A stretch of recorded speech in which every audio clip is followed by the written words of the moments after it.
partout en République démocratique du Congo et pourquoi pas à l'étranger. Aujourd'hui, tu es libino émission Nabino Congo Nabiso.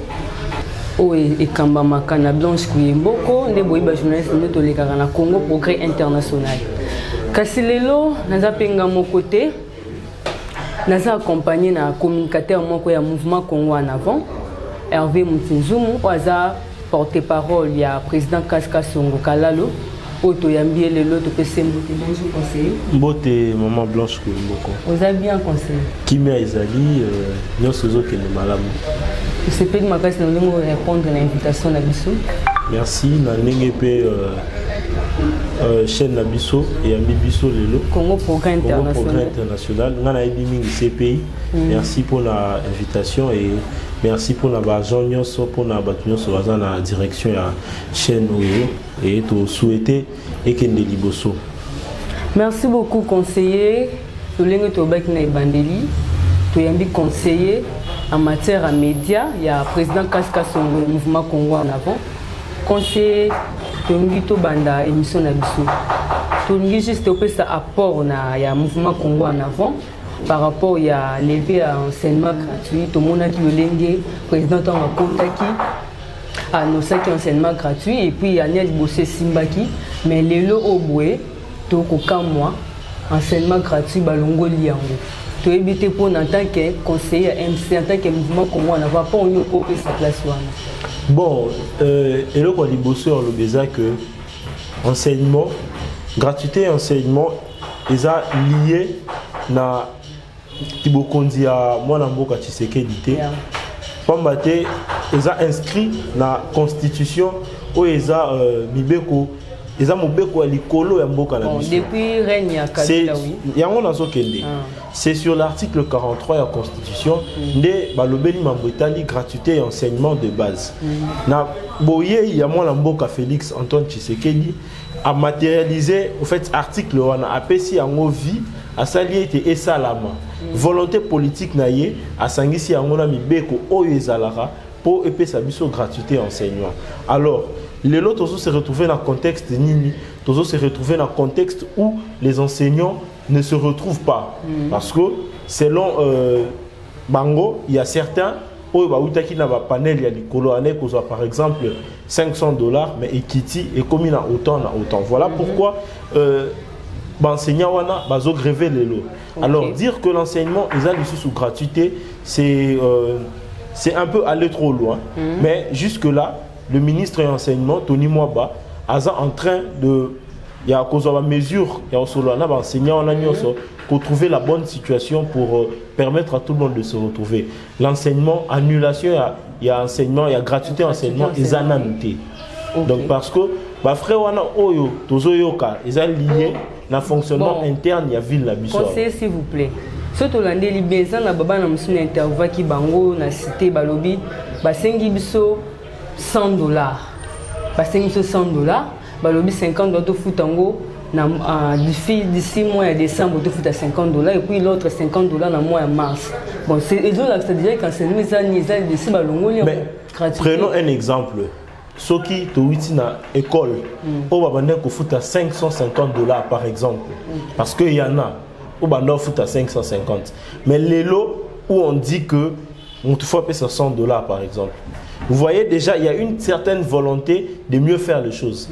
Alors, dire que gratuité et enseignement, ils ont du sous-souté, c'est ce que j'ai dit ici. On a le bien, ils ont aucun musical. Mais dire qu'aujourd'hui, on a demandé, ce qu'on a dit, non annulation, mais on demande, c'est une forme d'accompagnement. Ils ont accompagné gratuité et enseignement. Ils ont bon de Makambo Sengeli et l'Obama. Et le travail au coupé, ça m'a, ils ont peut-être nabino dans la presse, en fait, véhiculer le bon message. Il y a presse, donc ils ont même un message juste pour intérêt particulier. Ok, merci beaucoup conseiller. J'espère que Bouti Kolanaloring conseiller expliqué Bisso et il a même dit qu'ils ont annulé dans le procès en cours, c'est-à-dire ils ont fait au bateau pour qu'il ait accompagné gratuité enseignement. Et conseiller, tu as un deuxième sujet na Bisso conseiller. Toujours landa, toujours yoka awa, tout landa qui bien sûr le mouvement Congo en avant, à Senga qui mouvement Congo en avant, à Senga qui va établir l'état de siège. Tout le monde qui président casse des déclarations et puis quelques jours tout le monde qui peut gouvernement adopter l'état de siège. Les lots comme la 12e prolongation état de siège, mais ce total bien tout le monde a changé mais en noté. Pour en tant que mouvement comme moi, on a le bani pour la bon, déco blanche, ce qui ont le changement exact. Bon, exact pas tellement. Voilà. S'attendait qu'il y ait un changement mais voilà. Au fait, et là, il faut état de siège et qu'on résoudre problème, il y a guerre, il y a 18 ans, il y a 20 ans, il y a 25 ans dans le Moroté. En fait, le problème est qu'il au 8 ans, guerre qui a nini, et qui wapi, cause d'habitude, est à nini. Et état de siège est un moyen à Liboso va mettre en œuvre pour contrecarrer l'effet de la guerre. Alors, vous n'allez pas nous dire que pour la société où ils ont menacé la guerre, il y a des Congolais qui ont un système où ils ont rebelle. Il y a des députés et autres ministres qui quittent les groupes armés. Alors, alors, ceux qui battent l'état de siège, ça va prendre du temps. On réussit le coup directement. C'est avec le temps. Alors, si vous suivez, les médias est belé, surtout au œuvre dans Mupandi à Estermo, vous verrez chaque fois. Et il n'y a même pas 2 jours. Miliciens morts dans Nord Kivu, il y avait des Rwandais et des Ougandais avec quelques Congolais aussi. Donc l'état de siège va prendre le temps. Ça c'est vrai. Les gens sont fatigués. Oh, prorogation. Prorogation. Voilà. L'état de siège va prendre du temps, peut prendre du temps. Mais le souci est objectif est à l'atteindre. Parce que peut-être certains politiques, ben d'état de siège pour peut-être un 4 états de siège qu'on remette nous dans la fonction, des histoires comme ça. Ce sont des intérêts égoïstes et politiques. Alors, nous restons dans la logique que état de siège, il faut ezalawana jusqu'à ce que Kimia ait régné. Pour Kimia ait régné dans le Bangwa, il faut qu'il y ait guerre qui musika. Et ça qui n'est pas guerre, n'a tiré la ficelle, c'est par là que tout le monde a fait état de siège. Et je nous invite à consulter les collègues médias, vous verrez comment l'état de siège est fait. Bien sûr que au même moment, il faut satisfaire, mais sachez qu'il y a déjà des groupes qui sont satisfaits dans l'état de siège. Merci beaucoup, conseiller. Toko Tsikoyo, c'est important pour la biso. Na bomoninde na bongami. Toko na campagne de peuple réclame justice. Et loko ils ont cartonné na to banon Kinshasa Mobimba. Pourquoi pas na ba intérieur aussi ne tozo mona. Campagne des peuples réclame justice. Et là, ils ont bougé. Ba konzambo cannabis. So ba monika relo kwana bazo banga. Bien bateau bazo landa biso. Campagne des peuples réclame justice. Et ça campagne un mouvement Congo en avant. Oh monsieur Hervé Mutsinzuma a porte-parole. Il y a président Kaska Songo, il y a président national. Il y a parti wana. Mais c'est comme c'est les conseillers. Qui peut expliquer biso no ba o bazo landa ba o no ba yoka maman na kana ba banderole et tout ça. Il y a campagne les peuples réclament justice. Bon, campagne les peuples réclament justice. Et Zala qui lancé depuis le mois de mars. Il y a Oyo pour la moussa peuple congolais. Tout Zala qui plusieurs fois victime il y a détournement. Tout Zala qui plusieurs fois victime il y a injustice moroboye. Tout Zala qui te remarque qui était dans mboka na biso ba kondi ba kokai ko yiba même muto kokai ko loba ezate. Ataba tie procès boye et bané ko suka kana nzela ba bané ko s'arranger entre bango mbongo l'état ba lié mais bon ba tirer en l'amiable entre bango et procès otika la ozalate. Alors un mouvement Congo en avant et vie et bimi la scène politique et likanisi était ceux qui to ngimboke ke liboso secteur la biso la justice et ça non peut en téléma. Alors biso étant bas civil étant bas simple citoyen on ne pouvait pas devenir des juges, tout comme on va juger, tout comme des voilà pourquoi il fallait faire na droit à un clameur public pour quitter l'anzela pour dénoncer mabe otozomona Oeza Mabe, pour Tomboka et Kende Liboso. Ok, merci beaucoup, monsieur le conseiller. Toujours continuer l'émission Nabiso. Tout côté, c'est qu'on a procès Bukangalonzo. Tout le monde a qui mouvement Congo en avant, et l'anda qui m'a tête à pogno, kuna dans l'Assemblée nationale. Bolanda qui est kuna, plutôt dans le Sénat, Bolanda qui est kuna pour que bas lever ba immunité naïe. Botiki sou wanate Bolanda sou tina justice, boketi na cour constitutionnelle ko déposer ba mémo na bino pour que ba benga quand même ay ko se justifier na justice. Tout le monde sou botiki te Bolanda sou tina procès au juste. Bon. Campagne des peuples réclament, Malembe conseille qu'on réponde. Et ça pour na matata pour nous tout ça pour na bato comprendre parce que matata pour na victime na bino pour le moment. Bon, dire que le sénateur, ancien Premier ministre, Aza victime, c'est faux. Okay. Pourquoi? À la base, quand nous avions lancé la campagne Le peuple réclame justice, dans le bien le mois de mars, à travers Action Nabiso, peut-être l'image des Ali, bon, Tozo Lobela, Makambetali font Covid. Oh, dossier peut-être qui n'a noté. Non, il bandit pénal. Mais. Et bandaki, bâtiment stop. Ah, ok. Tosi si pénal noté. Tozo a dissous nanzela. Ok. Ozuma Kambia EPST. Après pression la biso, Oto Salaki, il y a eu des mandats qui ont été lancés contre les gestionnaires rebellés à EPST. Au long de l'envoi EPST, Tozo la province, gestion la province à Équateur. Nous avions soulevé le dossier parce que IGF à Lobaki était Kuna. Moi, moi gestion ma base à la qui a misolo. Biso to mema ki biloko wana nyonso liboso ya bazuzi. Et tant que kutana ki na procureur général ya parquet près à cour constitutionnelle na ou à cour de cassation, ba bisa ki biso était justice a kendara mbango mbango te. Bon kanisa na otio lo bato zaki na bango na avril. Na avril voilà, le 23 avril tozara na bango. Mais total la procès bandi quand. Donc, justice à Kendara, Malembe. Donc, voilà pourquoi c'est ce qui a justifié que, bon, mon non, non. Quand il y aura le procès, il y a tout ça qui suffit donc, il n'y a pas de victime, le peuple reste le peuple. Et déjà dans le dossier à Bukangalonzo aussi, je peux le dire, il n'y a pas que l'ancien Premier ministre qui est cité. Il y a beaucoup de gens qui ont cité, il y a une sénatrice qui est citée, il y a certains députés, il y a certains gestionnaires de la chose publique au bazar cité. Alors, la forme qu'on s'est victimisé. Donc, bande Koumoussou Balingi va se victimiser pour un basement sympathie à peuple qui est mawa. Non, Mawezate, Oyibaki, pour répondre. Oyibaki, osa acquitté avec honneur, avec le respect qui se doit. Pour le lot, regard commis à soupçon. Est-ce qu'elle soit quittée? Mais ce qui est justice est lavé. Nous tournions son temps avec honneur. Non, c'était un homme à affronter la justice et à bimisser un sauf pour aller de l'autre côté. Maintenant, conseiller, tout comme un problème moins sérieux dans le procès de Kangalonzo.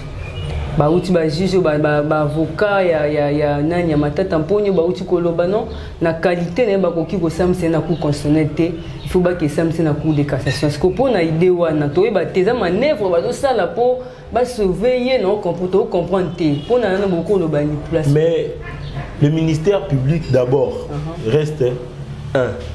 Donc les la cour de cassation et la cour constitutionnelle c'est le ministère public. OK. Tozara wana. Alors quitter la cour constitutionnelle vers la cour de cassation. Raison pousser, c'est par rapport au privilège de juridiction. Étant sénateur, sous Premier ministre, à répondre devant la cour constitutionnelle. Ok, nous acceptons. Mais il y a certains dossiers, dossiers sur le Premier ministre, peut-être qu'autant à Combo, ou référé qui la cour constitutionnelle. Donc, nous, le MCA, nous prenons acte. Nous prenons acte, mais ce qui est bien dans tout ça, c'est que continuons à fond un dossier.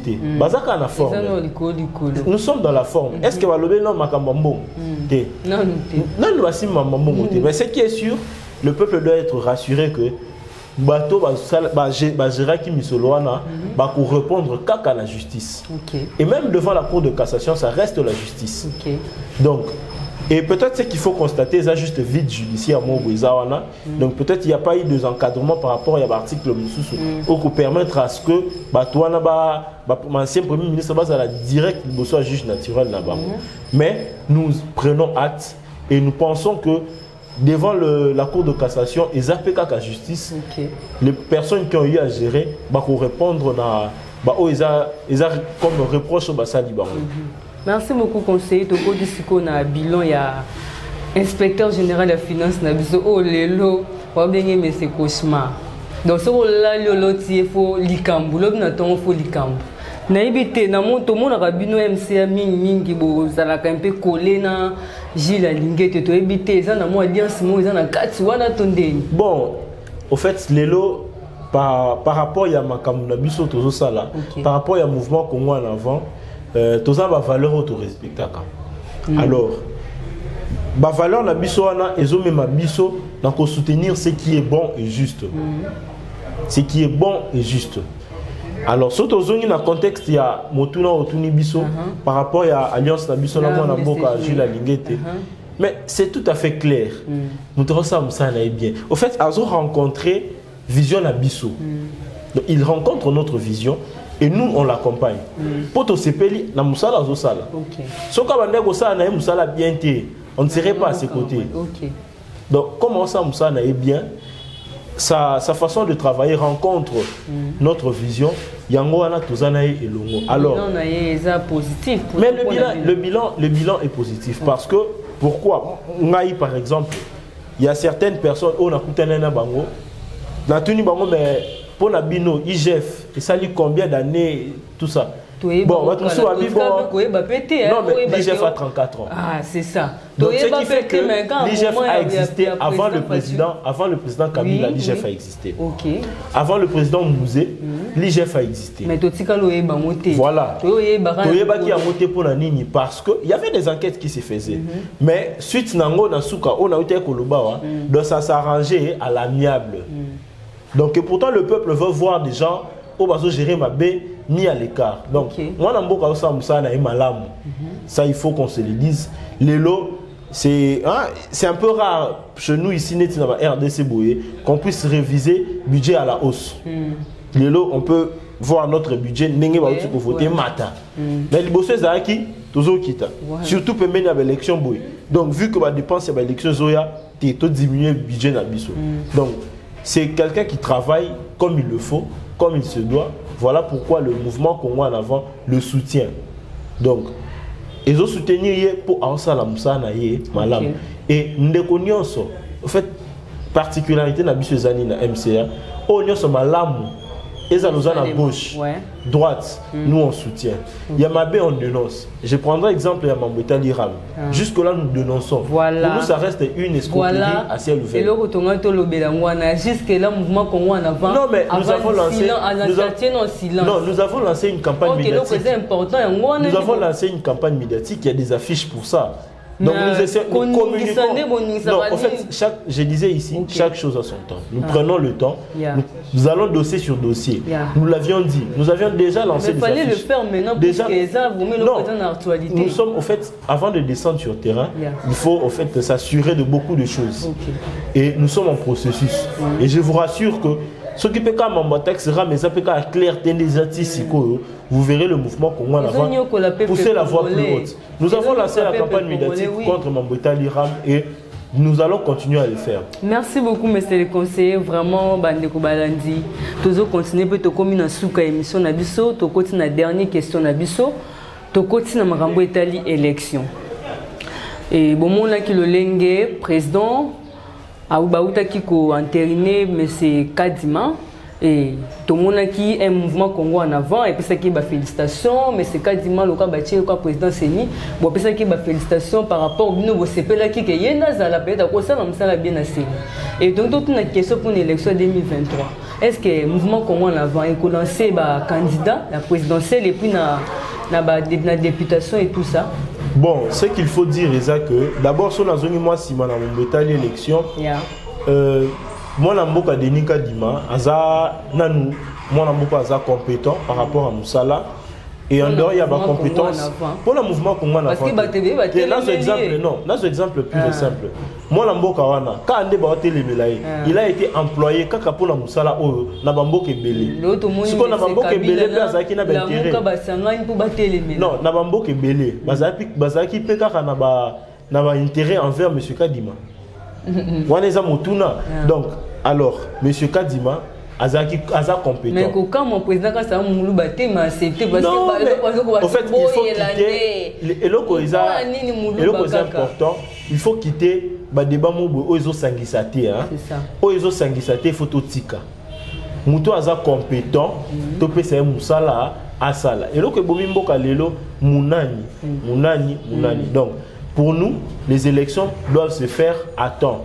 Alors, pourquoi l'élection Salama? C'est pour garder. Monica Bandeko, c'est eux qui ont toujours été fiers.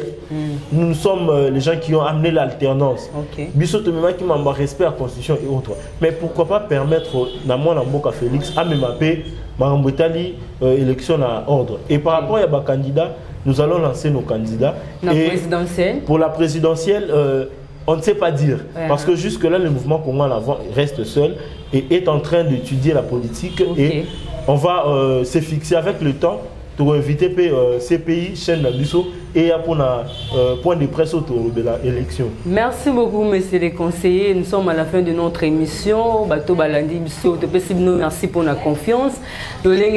Qui les conseillers vient de parler de tout ce qui est au état du mouvement Congo en avant. Après, si je ramène sur toute une question, à répondre à la question et to comme une souka ya émission na biso, to pesi mbote mingi na muto na sima image o Chérubin Kweta. Mbele mbote belé panayo. Maintenant, de soit na air nyonso na message na obongo Chérubin Kweta. Mbote belé pa ya Joe. Ya yo bambote ngo babi mukolo chien diaspora au sala musana na elolenge sengeli. Mbote belé et pa ya Rose Kalanga, ma petite sœur de cœur. Babi anga lipasa. Bambote belé na baba na nyonso mouvement Congo avant tous les boosters to bayambi biso na cadre na bino to sepeli mingi lolenge boyambi biso. Bambote belé pas dire kabi ya mouvement Congo en avant, mais c'est là quoi Romilis mbote belé pas ya Bob nanga mbote ngo Bob Samba bambote nango yo Gédéon Beka mbote no ngo belé bambote belé pas ya Gauthier Tumba Nathan bye.